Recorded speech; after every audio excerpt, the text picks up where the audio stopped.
Bismillahirrahmanirrahim. Assalamualaikum warahmatullahi wabarakatuh. Pada kesempatan kali ini, kita akan mempelajari mengenai hubungan antar kelas dalam pemrograman berorientasi objek. Ada 3 hubungan antar kelas yang akan kita bahas pada kesempatan kali ini, yaitu asosiasi, agregasi, dan juga komposisi. Kita akan bahas satu persatu mengenai hubungan antar kelas tersebut. Yang pertama adalah asosiasi. Apa sih asosiasi itu? Asosiasi menggambarkan hubungan antar kelas yang tidak saling memiliki, hanya mengambil nilai dari atribut kelas lain saja. Seperti yang kita lihat pada slide, bahwa hubungan asosiasi digambarkan dengan menggunakan garis lurus, tanpa anak panah. Jadi di sini kita punya contoh, ada kelas dosen dan ada juga kelas mahasiswa, di mana dosen dan mahasiswa saling terhubung dengan satu garis lurus. Hubungannya adalah dosen mengajar mahasiswa. Tapi di sini mereka tidak saling memiliki. Gimana caranya kita bisa tahu kalau mereka tidak saling memiliki? Yaitu kita lihat di kelas dosen tidak ada atribut yang tipenya adalah mahasiswa. Begitu juga mahasiswa tidak ada atribut yang tipenya adalah dosen. Jadi mereka tidak saling memiliki. Tidak punya atribut dari kelas lain tersebut. Di sini kita juga bisa menambahkan kardinalitas, jadi ada tanda bintang dan ada tanda 1 di sana. Kalau bintang artinya banyak, 1 artinya 1 saja. Jadi satu dosen bisa mengajar banyak mahasiswa. Hubungan di kasus ini adalah seperti itu. Ini adalah contoh kode program yang menggambarkan hubungan asosiasi. Kita lihat di sini, kita punya 2 objek mahasiswa dari mahasiswa 1 dan mahasiswa 2, lalu ada 1 objek dosen. Di sini terlihat hubungan asosiasi bahwa dosen akan mendapatkan nilai dari atribut mahasiswa 1 dan juga atribut dari mahasiswa 2. Oke, kita lihat saja step by step-nya. Baris pertama ada membuat objek mahasiswa yang ditunjuk oleh MHS 1, yang mana nilai atributnya adalah NIM 12098 dan nama mahasiswa tersebut adalah Ali. Itu adalah objek yang pertama yang dibuat. Kemudian kalau kita eksekusi baris selanjutnya, ada MHS 2 yang mana dia membuat objek baru dengan nilai atribut NIM MHS-nya adalah 12099 dan nilai atribut nama MHS adalah Mel. Jadi ada 2 objek dari kelas mahasiswa. Kemudian dari selanjutnya, kita membuat objek dosen. Di sini ditunjuk oleh DSN. Nah, dosen ini dia yang diinisialisasi adalah NIDN-nya, yaitu 05280799. Sedangkan jumlah mahasiswa dan juga NIM mahasiswanya itu masih 0 dan 0, karena belum kita isi apa-apa. Nah, apa yang terjadi di baris selanjutnya? Ini adalah yang menunjukkan hubungan asosiasinya, yaitu ketika kita mengeset NIM mahasiswa MHS 1 get NIM MHS, dia akan mengopi NIM dari NIM MHS 12098 itu dikopi ke NIM MHS dengan indeks 0. Jadi yang diambil hanyalah nilai atributnya saja, dikopi dari NIM mahasiswa. Jadi hubungannya adalah hubungan asosiasi. Kita lihat lagi baris selanjutnya, yaitu ketika MHS 2 get NIM MHS, maka di atribut NIM MHS ke 1 itu adalah 12099. Jadi yang disalin hanyalah nilai atributnya saja. Kalau misalnya setelah ini ada kode program yang mengubah misalnya MHS 1, NIM MHS-nya diubah menjadi 13000, maka NIM mahasiswa yang ada di dosen itu tidak akan berubah. Jadi ini adalah hubungan asosiasi di mana mereka tidak saling terikat, hanya mengakses nilai dari atribut objek lainnya saja. Itu yang pertama, itu adalah asosiasi. Yang kedua, kita punya hubungan agregasi. Apa itu agregasi? Agregasi adalah hubungan antara 2 kelas, di mana kelas yang satu merupakan bagian dari kelas yang lain. Jadi di sini kita lihat ya bahwa kelas yang satu merupakan bagian dari kelas yang lain. Kita lihat contohnya di sini, ada kelas jurusan dan ada kelas mahasiswa. Kelas jurusan itu punya atribut, yang mana salah satu atributnya tipe datanya adalah dari kelas mahasiswa. Jadi, jurusan memiliki atribut dari kelas mahasiswa. Kita lihat pada diagram kelas di sini bahwa kelas jurusan dan kelas mahasiswa dihubungkan oleh suatu garis penghubung di mana salah satu ujungnya adalah ada tanda belah ketupat. Tapi belah ketupat ini dia kosong. Nah, ini adalah artinya menggambarkan hubungan agregasi. Nah, kita lihat di sini, kalau misalnya mau ditambahkan kardinalitas juga boleh.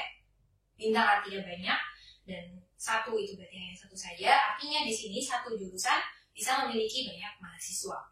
Satu mahasiswa hanya bisa memiliki satu jurusan saja. Kita lihat contoh kodenya. Nah, ini adalah contoh kode yang mungkin bisa lebih menjelaskan bagaimana sih hubungan agregasi itu. Di sini ada kode kelas jurusan, di mana jurusan memiliki atribut daftar dan juga JML.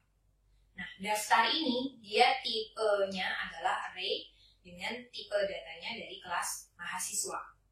Jadi, kelas jurusan memiliki atribut yang ada dari kelas mahasiswa. Di sini ada metode @mahasiswa yang mana parameternya adalah MHS. Jadi kalau kita memanggil metode @mahasiswa, kita butuh argumen berupa objek dari kelas mahasiswa. Jadi ini adalah hubungan agregasinya yang menunjukkan bahwa ada hubungan agregasi, yaitu pertama dia atributnya itu tipenya mahasiswa, dan yang kedua dia diakses dari metode. Nah, sebagai contoh, misal kita punya objek MHS1 yang mana NIM MHS-nya adalah 12098 dan nama MHS-nya adalah Ali. Kemudian kita punya satu objek lagi dari kelas jurusan. Jadi waktu instansiasi JRSN ini atributnya belum punya nilai, masih 0. Nah, apa yang terjadi ketika kita memanggil metode @mahasiswa dari objek jurusan? Nah, yang terjadi adalah seperti ini. Atribut dari objek jurusan itu menunjuk ke objek yang sama dengan objek yang ditunjuk oleh MHS1 tadi. Jadi di sini ada hubungan antar kelas, di mana salah satu atribut di objek jurusan itu menunjuk ke objek lain. Yang perlu kita perhatikan di sini adalah di hubungan agregasi, ketika objek wadah itu dimusnahkan, objek muatan tetap bisa berdiri sendiri. Pada kasus ini, objek wadah adalah jurusan, karena jurusan itu punya atribut objek mahasiswa, dan objek mahasiswa adalah muatannya. Jadi ketika misalnya objek jurusan kita hilangkan, objek mahasiswa tetap ada, karena masih ditunjuk oleh MHS1. Itu adalah hubungan agregasi. Yang ketiga atau yang terakhir yang akan kita bahas di hubungan antar kelas pada kesempatan kali ini adalah komposisi. Komposisi ini bentuk khusus dari agregasi, namun dia lebih kuat. Mengapa dia lebih kuat? Karena siklus hidup objek ini tergantung pada pemilik objeknya. Jadi contohnya di sini kita punya kelas komputer, di mana kelas komputer itu memiliki atribut yang tipenya ada dari kelas printer, ada atribut yang tipenya dari kelas CPU, dan ada atribut yang tipenya dari kelas monitor. Siklus hidup objek-objek yang ditunjuk oleh atribut di komputer itu bergantung pada objek komputer. Nah, kita bisa lihat di sini bahwa hubungan komposisi digambarkan dengan garis lurus dan dengan belah ketupat sama seperti agregasi, namun karena ikatannya lebih kuat, belah ketupat ini dia full, terblok gitu ya, jadi tidak kosong. Bedanya tadi kalau agregasi belah ketupatnya dia kosong, kalau komposisi ini belah ketupatnya dia ada isinya. Gitu. Kita langsung lihat saja contohnya. Nah, ini adalah contoh kelas dari komputer yang mana dia memiliki beberapa atribut yang tipe datanya dari kelas lain. Yang pertama dia punya atribut proc yang dia itu dari kelas CPU, lalu dia punya atribut mon yang mana tipenya dari kelas monitor, dan atribut PRN yang mana dia tipenya dari kelas printer.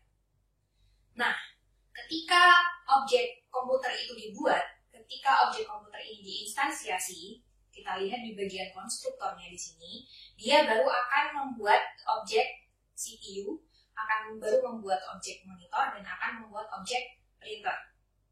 Nah, ini adalah hubungan komposisinya. Jadi, CPU yang mereknya Pentium ini, lalu ada monitor mereknya Sony, dan ada printer mereknya Canon, ini menjadi komposisi dari objek komputer. Gitu. Bisa dipahami kan ya?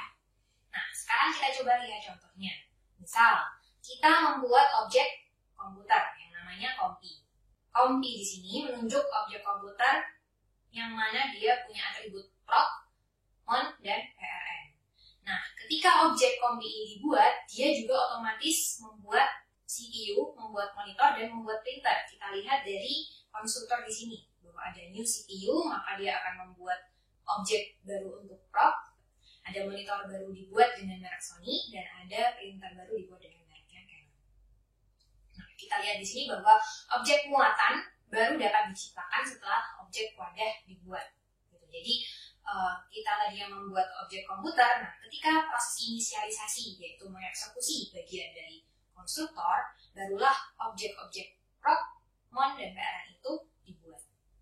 Gitu. Jadi, muatan tadi di sini objek muatannya adalah objek CPU, objek monitor, dan objek printer. Sedang objek wadahnya adalah kompi dari kelas komputer. Nah, yang membedakan dengan agregasi tadi sudah dikatakan bahwa hubungan komposisi itu lebih kuat daripada hubungan agregasi. Kenapa?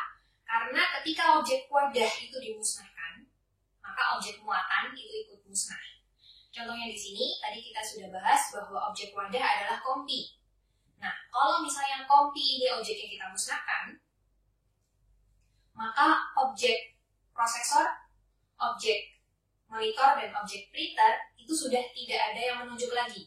Tidak ada yang mereferensi ke objek-objek tersebut. Maka dia juga akan musnah. Seperti itu. Oke, sekian pembahasan mengenai hubungan antar kelas. Kita tadi sudah membahas hubungan asosiasi, hubungan agregasi, dan hubungan komposisi. Kalau misalnya kalian masih ada yang bingung atau ada yang mau ditanyakan, silakan kalian tanya di kolom komentar. Terima kasih. Wassalamualaikum warahmatullahi wabarakatuh.